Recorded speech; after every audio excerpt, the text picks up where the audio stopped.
Hi guys, how you doing? I'm Sugi as always, and thanks for joining me today on my first impressions out of a new game called Guardians of Atlas. The game now is in open alpha, so anybody can participate by downloading the game. You can do it from description down below and hop into the game and try it out. And it is made by a game studio known as Artillery Games. I think they're a new gaming studio, so they haven't done any previous games. Also famous Day 9, who is known from StarCraft 2 scene, was also participating on the production of the game, but left like 2 weeks before the release of the alpha. Don't know the reason, don't know why, but I'm not a big fan of Day 9, so it doesn't really matter. And this game is their developers proclaim it as fast-paced action RTS, and yes, I think that's a really good term to use. The genres and the titles I don't really care about. A lot of other people shouldn't. It's usually the game is good or the game is bad or something between. I don't think we need to put everything inside a box. Sometimes you have to take games as just something totally different. And the game is rather what I would describe kind of refreshing, because it does introduce a lot of new things, and I would say it's very comparable to another MOBA known as Supernova, but it's more RTS based, and I will be talking about that in a second. But it's sort of like this classic MOBA elements combined with RTS elements, kind of like StarCraft. So you're able to now choose from 8 different heroes on the game, and each of them have like 2 abilities, and then they have these wards that they can place around the map. It's a 3v3 game, and it's a diagonal map similar to Dota or League of Legends, and you are able to also, what makes it different, what it really doesn't really make it a MOBA, is because you're able to control units in this game. You're also able to upgrade them. You're able to do research and other types of upgrades for your units, and you're able to micro them.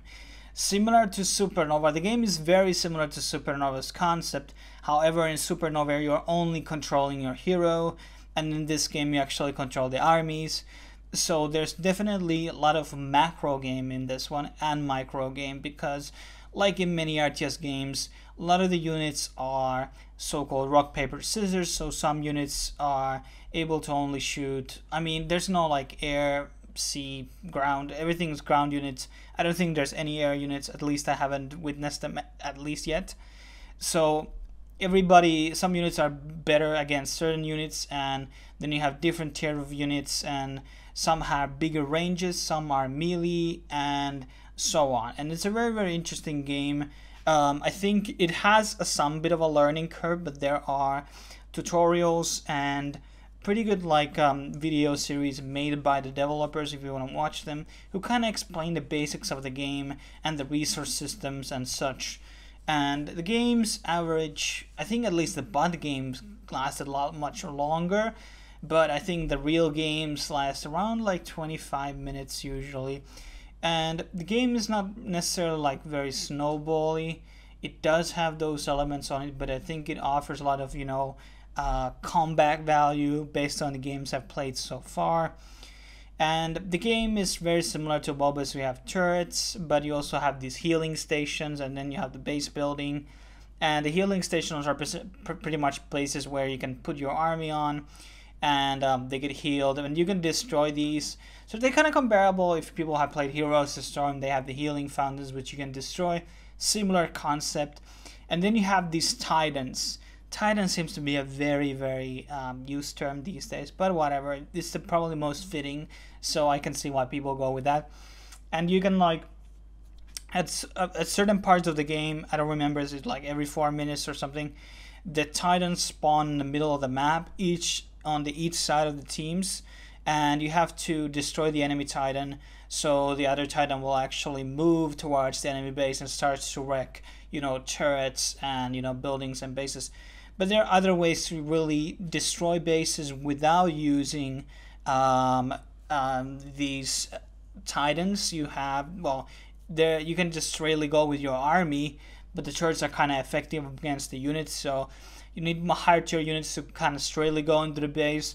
Then you have these very, very high artillery type of like units who have like very very high range, and they can outrange the turrets and destroy the base.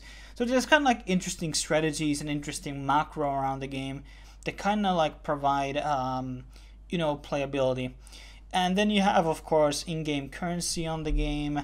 And with this, like in every other game, I don't think you can like buy real money stuff yet, but you can like unlock units. There's like 4 different races, and each of them have their own units, and then there's neutral units, and then there's 2 heroes, and you can unlock the heroes. And then there's of course a free rotation and stuff you unlock at the very beginning of the game. Some of the characters are melee, some of the characters, at least I think some of them are melee. I think some of them are at least ranged, that I know. And they have different abilities, usually they're AoE abilities. Sometimes they're more CC based, sometimes they're more damage based and all that. And they can really turn tides of the battle. And then they have an ultimate ability, which usually has a very, very high cooldown that can, do devastating damage on an AoE basis, depending on the hero, of course. Because I haven't tried them all yet. This is just a pure first impressions. But the game does hold a lot of value. It does have a lot of potential. I think it's kind of good combination. It's not definitely it has a learning curve, so you just can't go in the game and be owning everybody. It does offer a system where you can like auto build, so it builds automatically upgrades and units for you, and that's something you want to use in the beginning until you understand the meta, what are good units and what are good building paths and all that. But it definitely requires you to put some time into the game in order to become good at it, and I kind of like that idea. And but it's whatever the game will succeed is what I've talked about in other videos a lot, is the platform. If it doesn't go to Steam, if it doesn't go to Origin, if it doesn't go any of these platforms, I don't think the game can succeed. There are very, very few games like, let's say, high-res games. Well, they are actually on Steam. Okay, you have League of Legends and Minecraft, and those are probably the best examples of standalone games that are not in any type of platform. But you have to have either a very cult following, or you have to do very, very good, like a marketing deal and publishing deal and like a publishing project to push out the game really, really well. Because to my understanding, they don't have like this $1 million backing behind them or anything like that. So because of that, I think it will be very hard to push the game if they do not decide to go with Steam. I don't know what the developers' thoughts are, but they have to at least go into Perfect World or some type of platform, or Glyph, or etc., to actually push the game to a bigger audience. But I think I have very positive thoughts about the game right now. I think it's kind of nice, but I do feel that my gameplay experience a bit negative because I'm really sucking at the game right now. So once I get better at the game, I think my views will be more positive about it right now. But it's just kind of like you have to put some time into the game to understand it. And people who don't like to do that, maybe this is not the game for you. Anyhow, thanks for watching this video. We'll be doing a full review and probably more Guardians of Atlas videos if the game will succeed, and I will get more into it. Until then, I will see you soon, and hopefully you consider subscribing to see other MOBA and other type of gaming reviews and first impressions and news and topic discussions and etc. And cheers.